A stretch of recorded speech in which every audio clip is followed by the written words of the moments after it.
Coucou les filles, donc ça y est, le mois de février est terminé et donc aujourd'hui je vais vous présenter mes favoris de ce mois-ci. Donc on va commencer avec les soins pour le visage et tout d'abord je voulais vous parler de mon nouveau nettoyant à la bave d'escargot de la marque Mison que je vous avais présenté dans un haul que je vous mettrai en barre d'infos. Donc c'est ce nettoyant-ci. Je l'utilise tous les soirs pour me nettoyer le visage avec ma brosse Tosowung et vraiment c'est un super nettoyant, il est très onctueux, super épais, il nettoie bien et puis je vois vraiment qu'il a une action sur ma peau et que ma peau est de plus en plus belle au fur et à mesure que j'utilise. Donc je pense que je vais vous faire bientôt une revue dessus, je parlerai de ce produit ainsi que de la crème de la même gamme, voilà, de manière plus détaillée parce que vraiment c'est des super produits. Ensuite toujours pour le soin pour le visage, ce mois-ci c'est l'actif pur au zinc donc de Etapure. Donc celui-ci j'avais déjà acheté ce produit l'année dernière à la même époque. Et là comme j'avais fini mes sérums Hunt, je me suis retournée vers Etapure qui est vraiment une marque que j'adore. Et voilà, j'adore cet actif, vraiment vous voyez une action au niveau de la zone T. Moins de sébum, vous brillez moins, vous avez les pores plus resserrés, ça atténue les imperfections. J'adore ce produit, il coûte pas très cher, il est super efficace, je vous le recommande à 1000%. Ensuite au niveau des cheveux, je sais pas si vous remarquerez mais j'ai coupé un peu mes pointes, elles commencent à être vraiment abîmées. Du coup j'ai préféré les couper pour, voilà, pour éviter que ça s'abîme encore plus. Et avant d'aller chez le coiffeur, parce que je suis allée que à la fin du mois, pour essayer de les réparer au maximum, j'ai utilisé donc la cure Biosilk que j'avais eu dans une box. Je pense que vous devez connaître ce produit. Donc c'est comme un petit sérum que vous appliquez sur les pointes ou sur cheveux secs ou sur cheveux humides. Déjà l'odeur est juste divine, je trouve que ça sent, je sais pas, comme chez le coiffeur en fait. Et voilà, et vraiment je trouvais ça assez efficace parce que mes pointes étaient vraiment abîmées et ça les a quand même assouplies. On voyait vraiment une différence. Après le souci c'est qu'elles étaient trop fourchues donc j'ai quand même dû les couper. Mais en attendant d'aller chez le coiffeur ça m'a vraiment aidé. Puis voilà, il en faut très peu et c'est bien efficace, j'aime beaucoup ce produit-ci. Toujours dans les soins mais dans une catégorie totalement différente, je voulais vous parler de mon nouveau déodorant. Donc c'est le Déo Caresse de chez Narta. Donc c'est les nouveaux qui sont sortis et j'ai été intriguée, j'avoue, c'est pour ça que je l'ai acheté, par le concept. Vous voyez, ça se présente comme ça et vous appuyez, hop, et vous avez la crème qui sort comme ça. Et écoutez, c'est un super déodorant, il est anti-transpirant, il fonctionne super bien. Moi je l'ai pris pour peau sensible. Il est anti-trace, anti-odeur, anti-humidité, toucher sec. Et ça c'est vrai parce que j'avais un peu peur du fait que ça se présente sous une forme de crème, que ce soit un peu comme les déodorants Bi, vous savez que ça met du temps à sécher, que ce soit un peu humide, tout ça. Mais pas du tout, ça pénètre très vite et après vous avez aucune sensation d'humidité. Donc voilà, c'est vraiment un super déodorant, je peux que vous le recommander. Ensuite on va passer au maquillage et donc ce mois-ci j'ai beaucoup utilisé de produits corail, je m'en rends compte dans ma sélection et aujourd'hui encore je suis maquillée qu'avec des produits corail, c'est un appel au printemps. Donc tout d'abord mon illusion d'ombre émerveillée de chez Chanel, donc c'est celle-ci, c'est celle qui est couleur corail champagne, juste magnifique. D'une luminosité, c'est incroyable, ça réveille le regard, voilà, j'adore ce produit et je l'utilise presque tous les jours. Donc je pense qu'il faudrait que je me tourne un peu plus pour aller voir les autres teintes et peut-être en acheter d'autres, mais c'est vrai que celle-ci je l'adore. Puis vous pouvez vraiment la porter tous les jours sans aucun souci, elle s'accorde avec plein de couleurs. Donc voilà, c'est vraiment un super produit, cher certes, mais vraiment la couleur est juste merveilleuse. Ensuite j'ai aussi énormément utilisé, je l'ai redécouvert, c'est vrai que ça faisait un petit moment que j'utilisais principalement mon blush Too Faced, le Sweet Earth.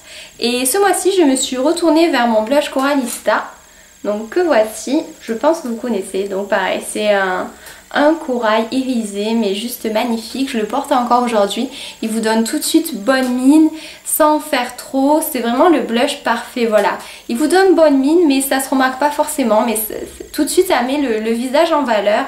C'est un super produit, donc moi c'est une miniature que j'avais eue dans un coffret et je pense que je commence à bien la creuser là. Je pense que quand je l'aurai terminé j'irai m'acheter le produit en grand format parce que voilà, c'est un super blush, il n'y a rien de plus à dire, c'est vraiment un super produit. Ensuite de la même gamme, j'ai énormément porté aussi le blush donc Coralista que j'avais eu dans le même coffret. Je pense que vous devez connaître, c'était des petits coffrets, je crois qu'ils y sont encore en vente. Vous avez donc Coralista, vous avez tous les produits qui sont de la même couleur. Vous avez le même avec les différents blushs qui existent en fait. Vous avez 3 ou 4 coffrets comme ça. Et donc voilà, c'est le gloss Coralista, pareil un super corail que je porte aujourd'hui aussi. Ça donne bonne mine tout de suite. C'est un petit peu teinté mais pas trop non plus, donc voilà, ça passe partout. Et puis le format est super sympa à glisser dans le sac à main pour mettre au cours de la journée, c'est vraiment impeccable, c'est un super produit, ça colle pas du tout et bon, pour un gloss ça a une tenue plutôt correcte on va dire.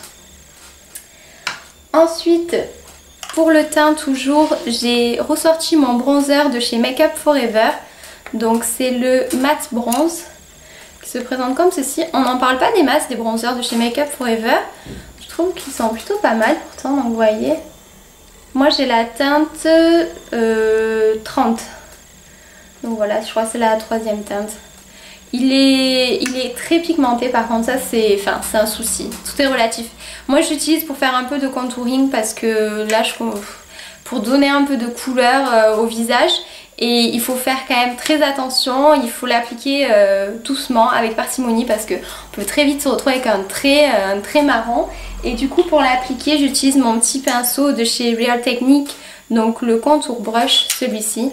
Il est vraiment parfait, vous voyez, surtout pour aller sous le creux des joues, c'est vraiment un super pinceau. J'aime beaucoup aussi l'utiliser pour appliquer l'highlighter, pareil, il est vraiment bien. De toute façon tous les pinceaux Real Technique je les utilise tous les jours et ils sont vraiment super. Si jamais vous voulez que je vous fasse une revue dessus d'ailleurs, n'hésitez pas à me le dire en commentaire. Donc voilà, j'ai utilisé presque tous les jours mon bronzer avec le petit pinceau pour redonner un peu d'éclat au visage et pour voilà, en attendant le printemps et l'été, parce que là l'hiver commence à faire long. Et enfin pour terminer avec le teint, donc c'est le dernier fond de teint que j'ai acheté et que je vous ai montré dans une vidéo haul que je vous mettrai aussi en barre d'infos et dans une vidéo première impression que je vous mettrai également en barre d'infos. Et donc c'est le Matte Mousse de chez Kiko. Donc voilà, il est un petit peu sale, le packaging est tout noir et a tendance à vite se salir quand vous l'utilisez avec les doigts pleins de fond de teint. Écoutez, c'est un super produit. Depuis que je l'ai acheté en fait je l'ai porté tous les jours, donc ça fait bien 15 jours, 3 semaines que je le porte tous les jours. Et voilà, sur le long terme j'en suis autant satisfaite que ce que je l'étais dès la première fois que je l'ai testé. La texture est super particulière, ça fait comme une texture un petit peu aérée, ça s'étale mais tellement facilement. Et c'est ça, c'est le plaisir d'utilisation, mais vous ne sentez pas, à partir du moment où vous avez étalé, vous sentez même plus la matière. Et voilà, il est assez matifiant, il faut que je repoudre un petit peu ma zone T, mais voilà, rien de fou. Et sans faire plâtrer, ils se font très bien la peau. En plus la teinte, moi j'ai la 02 Light et c'est parfait pour mon teint, c'est exactement ça, ça fait pas de démarcation, il file pas dans les plis. C'est vraiment un super fond de teint. Pour le prix qui coûte, je crois qu'il coûte une douzaine d'euros. Franchement foncez, si vous êtes adepte des fonds de teint mat, foncez. Par contre juste quelque chose, je pense pas qu'il conviendra aux peaux sèches parce que j'avais quelques petites plaques de sécheresse sur le menton et il marque en fait les zones de sécheresse. Mais bon, moi comme j'en ai pas, là j'en avais parce que j'avais eu des boutons, mais sinon j'en ai pas d'habitude, donc ça m'a pas posé de soucis. Donc je pense pas qu'il conviendra aux peaux sèches, mais sinon pour toutes les autres peaux vraiment c'est un super produit et voilà, je l'adore. Donc voilà, écoutez, c'est terminé pour mes favoris du mois de février. Donc vous n'hésitez pas à me dire en commentaire quels ont été vos favoris ou vos déceptions de ce mois-ci. En tout cas, je vous fais des bisous et je vous dis à bientôt pour une prochaine vidéo. Ciao ciao!